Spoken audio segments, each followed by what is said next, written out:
What's up, everyone?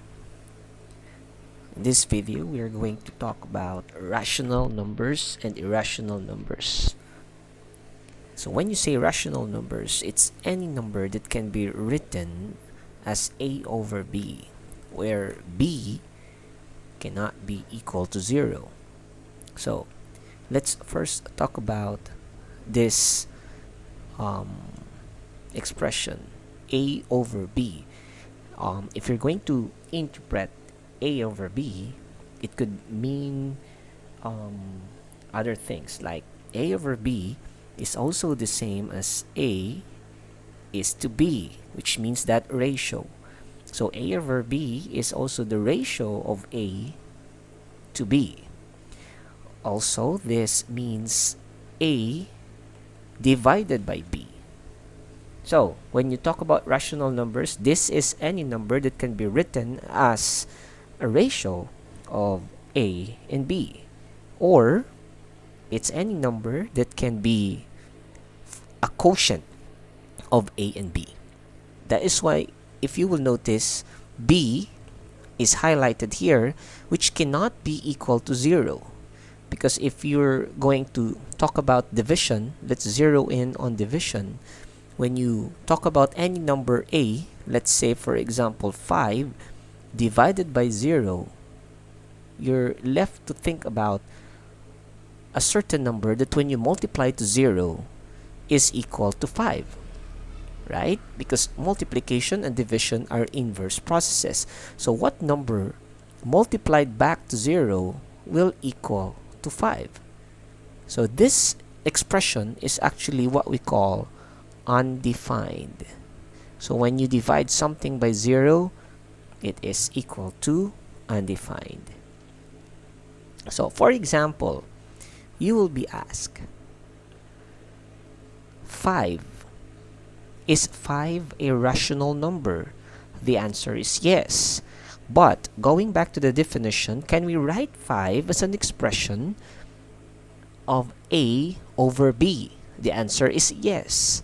5 can actually be rewritten as 5 over 1, or a ratio of 5 is to 1. Or if you divide 5 by 1, the answer is still 5. So 5 divided by 1 is 5. Okay, so 5, a counting number, is actually a rational number. What about if you have negative 3? Negative 3 is still a rational number. Just like 5, you can write negative 3 as negative 3 over 1, which if you're going to write in ratio form or in division form, the quotient is still negative 3. What about 0? Is 0 a rational number? The answer is yes. 0 over 1, or 0 over any number, except of course 0, is still equal to 0. So yes, the answer is yes. 0 is still a rational number. Now, what about if you have 1/2? So let's say we have 1/2. Is 1/2 a rational number? The answer is yes. 1/2 is a ratio of 1 is to 2. Or if you can write it in decimal, it's going to be 0.5. Now, there's actually a condition for rational numbers when they're written in decimals. First, if you express a rational number in decimal, these numbers are terminating in decimals, which means they end. Like 0.5, it has an end, which means that it's terminating. What if, for example, you have 1/3? 1/3 can be expressed in decimal as 0.333, and it actually repeats. That's why sometimes you write a vinculum over that, which is an indication that the value would repeat. So in decimal, a rational number can be a repeating decimal. Okay, so this condition would tell us that a number is rational because it's either a terminating decimal or a repeating decimal. All right. Now, where do we find rational numbers in the number line. So, rational numbers are actually in between our whole numbers or integers in the number line. So, like for example, if you have -2 and -1, you can say -1.5 is between -2 and -1, or you can say that 1/2 is between 0 and 1. So all these numbers that are not whole by nature, they can actually be found between two whole numbers on the number line. What about irrational numbers? Irrational numbers are numbers that cannot be written as a over b or as a quotient of two numbers in the real number system. In terms of decimal, they can be non-terminating, but take note, it should be occurring at both time, non-terminating and non-repeating. So, what kind of numbers that when expressed in decimal are non-terminating and non-repeating? An example is pi. Pi, as what we know it, is approximated as 3.1416. At least that's as far as I know. 3.1416, and we put an ellipsis after 6 to indicate that there are a lot of things, or values that follow. Another one is square root of a number. The square root of 2. This is actually approximated. Okay, let me erase this one. This is how we indicate if it's approximation. It's not an equal sign. Okay, so let me continue. That's actually 1.4142, then ellipsis. Okay, what about square root of 4? Square root of 4 is actually a rational number. Square root of 4 is equal to 2. When you think of square roots, you're thinking of a number that when multiplied to itself is equal to that number. So like for example, 2 is the same, or we get 4 when we multiply 2 by itself. So 2 times 2 is 4. So when we get the square root of 4, we simply take one of the two equal factors of 4, which is 2. Alright? Another example is if you have square root of 9.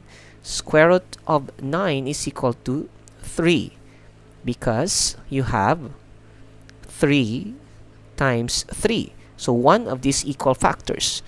If you're asking, are all square roots positive? The answer is no.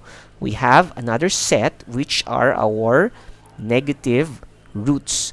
Same as 2 times 2, negative 2 times negative 2 is also equal to 4. Or negative 3 times negative 3 is also equal to 9. So when you're asked, what's the square root of 4? Actually, the answer is a positive and a negative 2. Alright? Same with square root of 9. The answer is positive and negative 3. So the next time you're asked, and there's no specific root that is being asked, positive or negative, then both answers should be presented. Okay? Now, usually, irrational numbers are very hard to approximate. That is why, if for example we're given square root of 5, to approximate square root of 5, we use the help of rational numbers. Remember, square root of 5 is actually greater than square root of 4, but it's less than the next square root or square number, which is 9. The square root of 4 is 2. The square root of 9 is 3, which means that square root of 5 is between 2 and 3 on the number line. But if we come to if we're going to look closer, 5 is more, or is closer to 4 than 9, which means that it's more closer to 2 than 3. Well, actually, the value of square root of 5 is 2.2361 ellipses, which tells us it's more closer to 2. Okay, lastly, I'd like you to arrange the following in ascending order. So let's say negative 3, square root of 4, 1.5, square root of 8, and negative 2/3. Arrange in ascending order. Which would come first? If it's ascending, therefore, we start from the smallest. In this case, the smallest is negative 3. And it will be followed by negative 2/3. Now, take note. Square root of 4 is 2. And 1.5 is less than 2. So 1.5 comes next, followed by 2. What about square root of 8? Well, using two rational numbers, square root of 8 is greater than square root of 4, but less than square root of, sorry, this is 4, square root of 9. Square root of 4 is 2, and square root of 9 is 3. But 8 is closer to 9, therefore 8 is closer to 3, which tells me that the biggest value should be square root of 8. So after 2, I have square root of 8. Okay, I hope this gives us already a preview of rational and irrational numbers, and we can draw the line between the two sets of numbers on the real number system.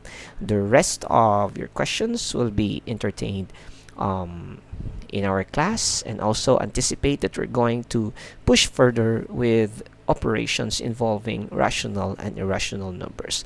So once again, thank you and goodbye.